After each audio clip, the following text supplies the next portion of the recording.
ఇక వివరాల్లోకి వెళ్తే రాజకీయ ప్రయోజనాల కోసం టీడీపీ, జనసేన, బీజేపీ కూటమి ఇచ్చే తప్పుడు వాగ్దానాలను నమ్మవద్దనని వైఎస్ఆర్సీపీ కాకినాడ సిటీ ఎమ్మెల్యే అభ్యర్థి సిట్టింగ్ ఎమ్మెల్యే ద్వారపూడి చంద్రశేఖర్ రెడ్డి ఓటర్లను కోరారు. ఎన్నికల ప్రచారంలో భాగంగా ఆయన కార్పొరేషన్లోని 37వ డివిజన్, పాత బస్టాండ్, కచ్చేరిపేట ప్రాంతాల్లో ఇంటింటి ప్రచారం చేశారు. గడిచిన 5 ఏళ్లలో సాధించిన ప్రగతిని వివరిస్తూ రానున్న ఎన్నికల్లో ఎంపీ అభ్యర్థి చలమలశెట్టి సునీల్ ఎమ్మెల్యే అభ్యర్థిగా పోటీ చేస్తున్న తనకు ఫ్యాన్ గుర్తుపై ఓటు వేసి గెలిపించాలని కోరారు.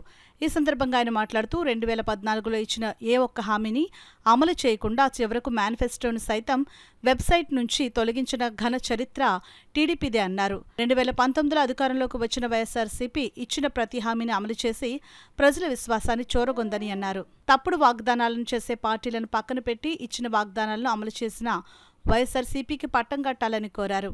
ఈ కార్యక్రమంలో నాయకులు సుధాకర్, వరప్రసాద్, డేవిడ్, చిన్నారెడ్డి, మాజీ కార్పొరేటర్ లంకే హేమలత, గోపి తదితరులు పాల్గొన్నారు.